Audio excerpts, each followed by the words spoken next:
The following tutorial is brought to you by WholeLoops.com. It's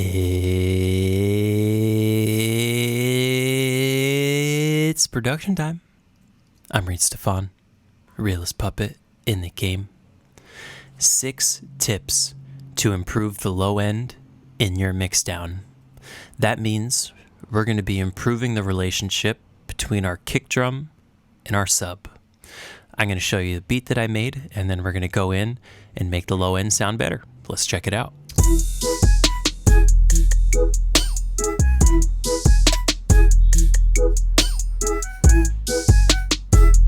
All right, so all of these sounds came from Whole Loops.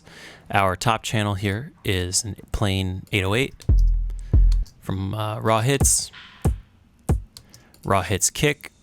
And the rest of our drums are all MIDI one-shots, but we're going to mute these for now because we're not doing any work on these.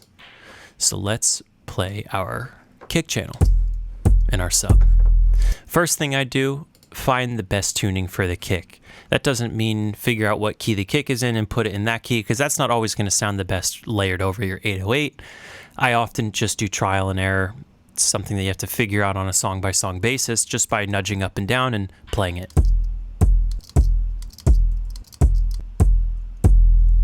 I like -1. Next thing we're going to do is remove some bass from this kick drum. We can do this right in here because there is an EQ in the simpler. We're just going to put this all the way down, and we're going to nudge it up anywhere between, I'd say, the bottom and 100 hertz. I don't find myself low cutting my kicks much above 100 too often. And you see, as we move it up, we're going to start to hear more attack of our kick cut through. I think around, I like 69.3. Let us move on to our sub channel. And we're going to move the attack of our sub slightly off the attack of our kick. That way they each have their own little separate space. And we're also going to move the attack up just about a millisecond or so you don't get any clicking. And we just turn on our delay options, and we can start to delay this by millisecond values with our up-down arrow. And every time I stop it, I hit the space bar, nudge it up one, and play it again, and you hear it sounds a little different every time. And it's kind of up to you to decide which direction sounds better, or if 0 sounds better. You probably don't want to go down into the negatives. I would imagine having your sub come before your kick would probably ruin it. But who knows? Oh. Let's put this back to 0. Let's put this back to 8. A little more thumping now. Let's try slowing our attack down a little bit more.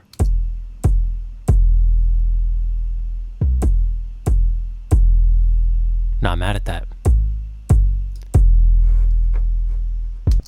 Now, next thing we're going to do is duck our sub in volume to the kick a little bit. Nothing we ain't ever done before. Made a video not too long ago about side chaining drums, but we're just going to pull this from our kick. We're going to low cut the side chain input. We're just going to slam all these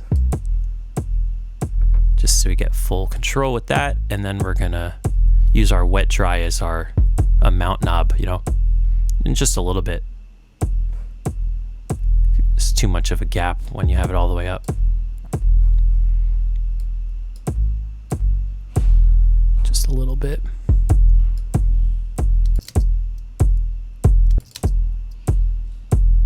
That just cleaned it up ever so slightly. Do you produce music and love making fat Moombahton beats? Are you addicted to the dance hall rhythm? Do you find yourself using that same old reggaeton loop again and again? Then we've got the product for you. Get your coconuts ready for Hot Tropics, our brand new sample pack of Moombahton, Afrobeat, and dancehall hits. Here at Whole Loops, we've handcrafted over 200 organic loops and recipe kits for your tropical bangers. Hot Tropics is available now at WholeLoops.com.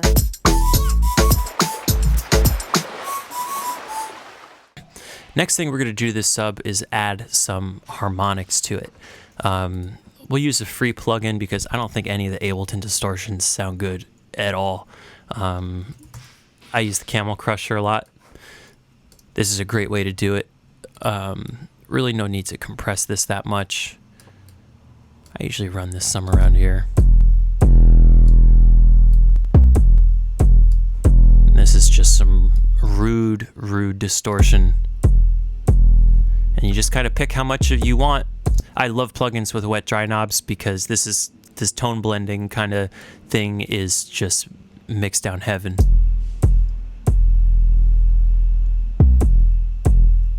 And as you add sub kind of harmonics in the upper sub frequencies, you're reducing them in the lower sub frequencies, which ends up actually being a great thing for your mix down, because not only is less of your space getting taken up by your sub, but more of your space is getting taken up by the high frequency content that your listeners are really paying attention to.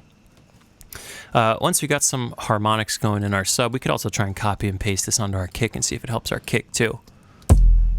Sometimes it's a little harsh on the settings from the sub. You just gotta adjust it a little bit.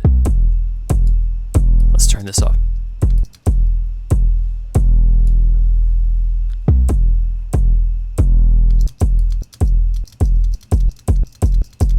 Kind of brings the click out a lot. I'm just gonna use a tiny little bit on the mix. But as you can see, even that brought it out a little bit too. And the final thing that you should always do is the low cut on the master. My favorite low cutting the master plugin, I'm going to put it before the limiter, and you should always put this as your first plugin. FabFilter Pro Q2, an incredible low cut, because it gives you this 96 decibel roll off, and man, it just gets so gross when you cut it around like anywhere between 24 and 30.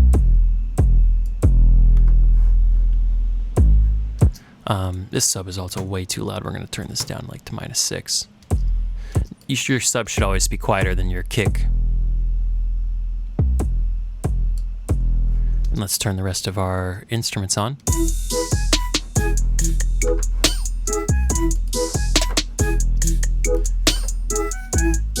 If you find there's too much distortion, kind of just lay off.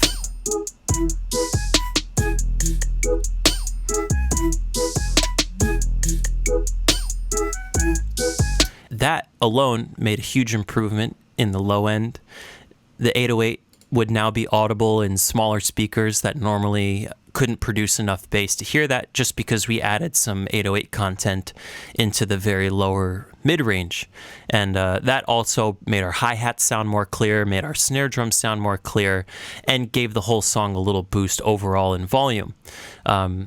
So these 6 tips are things that you'll probably find a use for in all of your songs. If there's any other mixing techniques that you would like me to talk about, leave it in the comments below.